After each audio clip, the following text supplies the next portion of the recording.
La bête. Sommes-nous capables de résister en face du diable? Celui-ci est à côté de nous, à portée de main.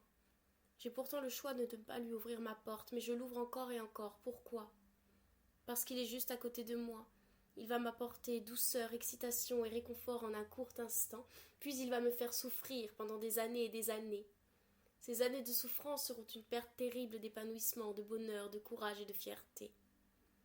La vie est plus facile lorsqu'on ne le choisit pas, mais il faut avoir la force de lui renoncer. Je l'ai appelé, et le temps qu'il arrive, j'ai hâte. L'attente est pire que l'épreuve de la tentation elle-même. Celle-ci est jouissive, excitante, enfin seule avec lui, enfin entre les mains du choix, enfin dans la sécurité la plus mortifère. Notre plus grosse honte, que seul lui est capable d'accepter et d'encourager. Je veux ta perte pour ta jouissance, me dit-il, et ta culpabilité pour tout jamais. Cette culpabilité provient du fait seul que le diable sait que nous avons péché, car celui-ci se joue toujours dans le plus grand des silences. La culpabilité, c'est être dans le mensonge du paraître, le mensonge de l'apparence que l'on met en lumière avec le peu qu'il nous en reste, puis, dès que l'on est démasqué, c'est la chute assurée. Il faut pour cela assumer le péché, et si fort vous y êtes, y renoncer. Que faire à présent que le diable s'approche de la porte? Faire ce que l'on était destiné à être avant que son approche ne nous freine? Et oui, il est vrai qu'il nous pousse à une certaine accélération car on le reconnaît pertinemment. On le connaît. Il ne peut rien nous cacher et c'est par là qu'on agit immédiatement, car on sait au fond de nous, on sait qui il est. On l'appelle. Viens, viens, lui dit-on. Pourquoi?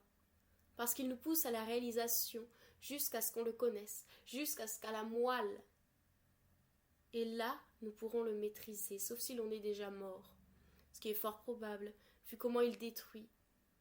Nous nous croyons indestructibles, voilà tout. C'est notre sentiment de toute puissance qui l'appelle, et c'est l'impuissance qui le précède. Il faut pour cela nous habituer à ce qu'il soit là. Il est le miroir de cette impuissance, pourtant reflet de notre sentiment de toute puissance. Alors que faire? Le connaître encore mieux au risque de périr? Le connaître encore pour le maîtriser au risque de ne tenir que sur un fil?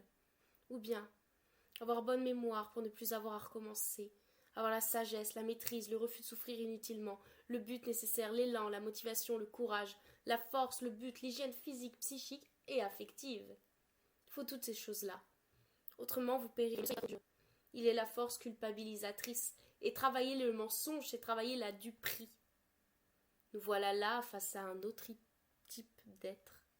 Le faux, l'opposé, le miroir, Lucifer. La fausse lumière, celle qui nous fait croire l'invisible pour vrai dans les tréfonds du mensonge et qui nous montre le mauvais exemple en nous renvoyant la lumière de ce qu'il aurait pu et dit ce qu'il y aurait pu être en qu'un soit moins bien, s'il vous plaît. Non, c'est vrai. Et aujourd'hui, il faut avoir la force de se battre pour aller vers ce qui nous fait peur au détriment d'une douleur connue et lourde. Il faut du courage pour croire, pour lui fermer sa porte, et savoir suffisamment et avec bonne mémoire et bonne hygiène qu'il faut tendre vers un épanouissement certain, mais dont nous ne connaissons pas les issues, et nous allons découvrir en ressentant ce bonheur et cette plaisance pleinement. Il est là à présent.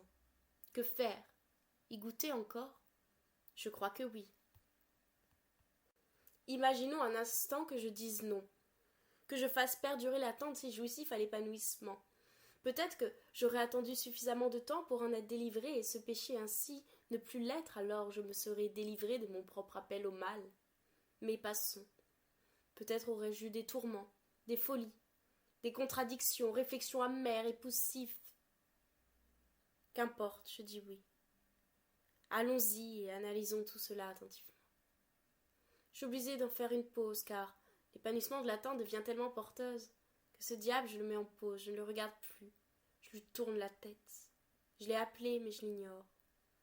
Alors il me fait ralentir, je me trouve toujours protégée en sa présence, car monsieur habite les lieux. Mais voilà qu'il me paraît moins autoritaire.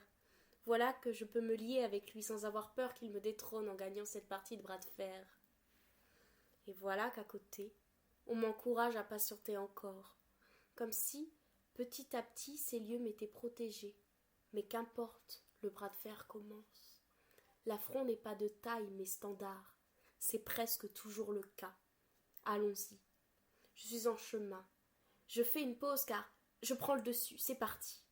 J'ai compris que plus je faisais appel à lui, plus je pouvais conseiller mes pères sur les meilleurs de ces bonbons. Et voilà que je me dis que je pourrais être une penseuse de pierre. Merde, il reprend. La mémoire, la mémoire. Je le déguste, je le déguste. Plus la bataille est longue, plus on a la chance de reprendre l'avantage, oui. Je suis prête à l'améliorer, car lui n'a pas pris la peine de me satisfaire. Il m'a encore trahi, il m'a encore menti. J'ai cru le duper, il m'a encore eu. C'est lui le plus fort en surnoiserie, duperie et mensonge, merde. Pourquoi avais-je cru que son illusion était si forte, elle n'en est rien. Je sais qu'il me trompe, c'est véridique. Son reflet n'est pas celui qui est reflété. Mensonge, encore, et pourtant on continue encore d'y goûter. Pourquoi ne pas tout jeter? La colère n'est pas encore si forte, il faut encore se faire insulter, et parce qu'on aime ça. Allons-y, je l'améliore. Je le teste à toutes ses saveurs, voilà que je mets la main à la pâte. J'en oublie presque ma précédente honte qui m'a ramenée vers lui. Dois-je dire que je commence à me libérer? Continuons, c'est trop long. Mourrons plus vite que savons-nous. Les conditions doivent être parfaites. J'ai voulu changer, j'ai mal fait. Je n'ai pas encore assez goûté à mon ancienne honte. J'ai renoncé trop tôt, zut. Mais peut-être aurais-je été tout autant dévastée, déçue, trompée par cette similaire illusion. Me voilà une idée en tête. Demain, je testerai une autre saveur. Chut, vous devez me laisser y goûter pleinement. Il m'avait tellement trompée que je ne l'ai pas vraiment regoûté. J'ai préféré y renoncer et y faire face demain. J'ai préféré m'en délivrer petit à petit. Voilà comment on se débarrasse d'une bête. On ne la laisse se nourrir qu'en partie. On la conserve en mémoire, on lui donne des idées, on la nourrit en lui faisant pleinement comprendre qu'elle n'a pas encore assez mangé. Alors on la caresse doucement avant la nuit, en lui promettant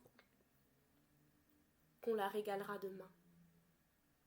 On en est esclave, mais on peut encore la dompter à condition de l'amoindrir. Mais comment s'y prendre? Il nous faut pour cela déployer son essence, l'appeler, vivre son convoi, pour pouvoir au moins la tenir en laisse, puis enfin la laisser faire son chemin jusqu'à temps que le combat nous épuise et nous fasse chuter, ou bien gagner. Apaisée, la bête ne doit plus pouvoir nous manquer.